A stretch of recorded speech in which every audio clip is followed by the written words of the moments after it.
Hello, Scorpio. Welcome to your reading. This is for Scorpio, and we're going to be talking about the 11th house during this Virgo season. What I have for you is friend or foe in regarding networking, the associates or the assets that you receive from the work that you do in the world. That is going to be called to your attention. You're going to be looking at the details of people, how they do things, how they move, how they talk, their body language, their which way direction the eye goes when they speak. And Scorpio, you already a deep psychological thinker already, so you're able to determine what goes on in the dark and pull it into the light. However, you want to be careful of not being too critical of not only other people but also of yourself, and just allow things to balance out.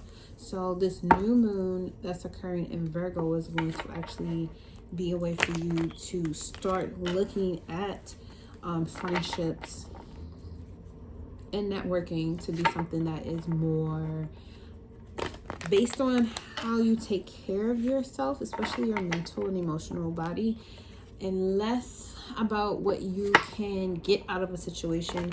And it allows you, full moon in Pisces, to release those who only want to be closer to you or only want to be your friend or network with you because they only want something from you and they don't want to give anything in return. So let's get into your reading. Let's see what message we have for Scorpio energy revolving associations, friendships, networking, and can you make the message as clear as possible? There could be a new friend or a new associate on the horizon, and someone may, a new relationship, and you want to analyze yourself, which is what Virgo does. But sometimes Virgo can be so analytical about something that it ends up missing the entire point altogether because it's too busy being a perfectionist instead of relaxing and letting the other side, Pisces, letting things be so it can just show you subtly. Okay, so let's get into your message, Scorpio. All right, so first card out, just like Libra, you have the Wheel of Fortune first, your King of Wands second. So you're definitely seeing that it's time to expand. And the last card is the Chariot.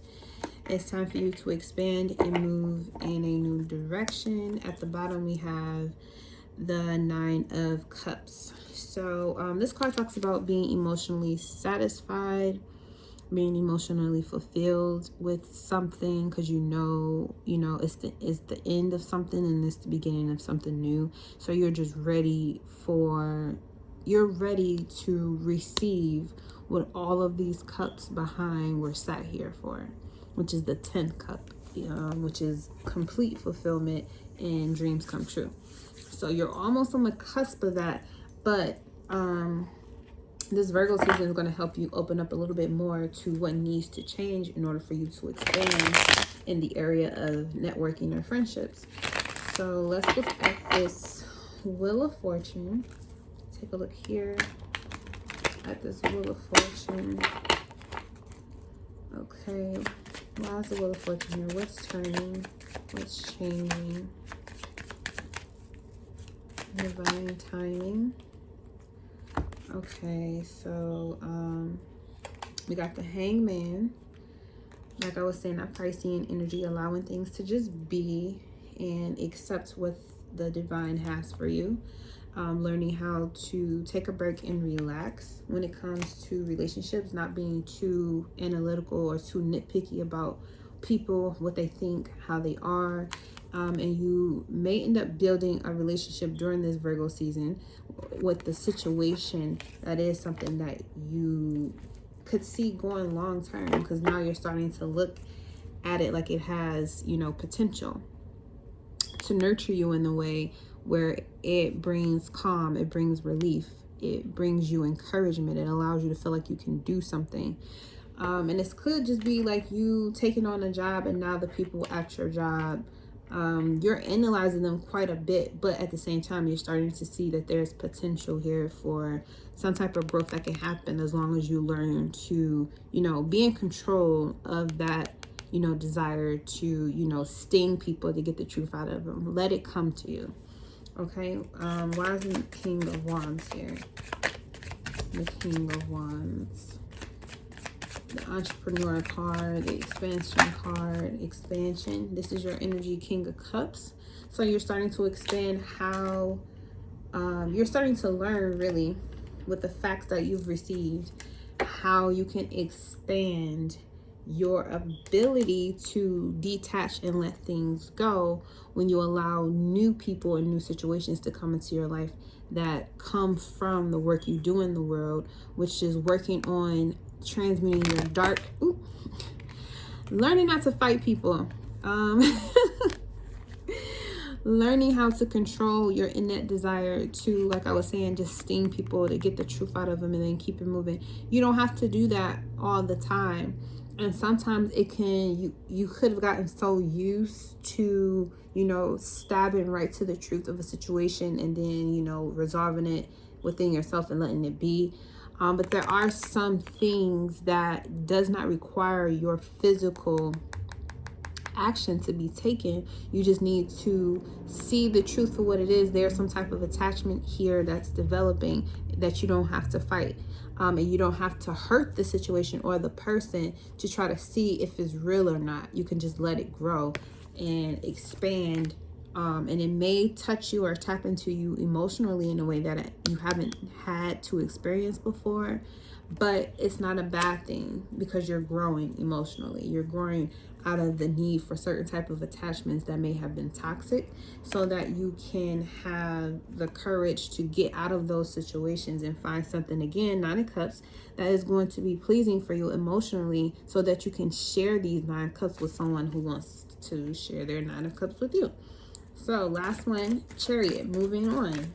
So now that we've learned to go with the changes that are coming into our lives and build better relationships with those around us that may not be intimate but could be, you are expanding emotionally on how you share yourself and allow others to share themselves with you. And then the Chariot is you moving into a new territory where you are going to be deciding.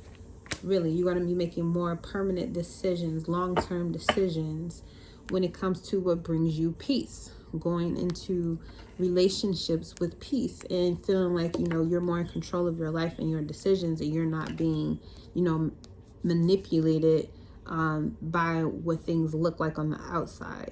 Because Scorpio energy has a tendency to create, situations in their mind on how they think someone actually is, because they're so different they can't really pinpoint them, or they feel like because they're so different that they can't be trusted, and you want to maintain control over the situation by getting to them first so they won't get to you first. And getting out of that type of mentality allows you to have a peace of mind, because no matter which way it goes, you're choosing to move on to a better situation. So you're going to attract those who are in a more peaceful mind state as well.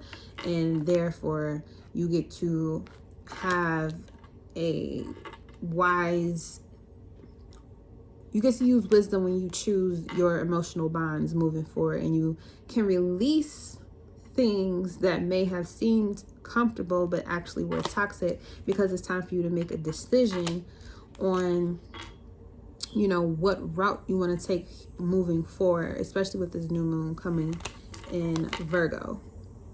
Okay, there's a lot of relationships that you need to just go ahead and move on and leave behind, even if family is included, because you need to transform your mind. And Virgo is here to illuminate where those changes need to be. Okay, Scorpio, thank you so much for tuning into your reading. I enjoyed this message. I hope you will as well. Peace. Trying to find the significance of what you mean. Breaking through glass cages inside of me. Surfing and swimming in a never-ending sea. Finding missing puzzles to keep. Crack the cracking for everyone to sleep. Illusions walking and living like zombies.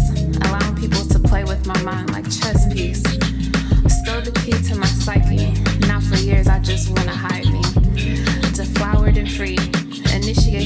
time, reminding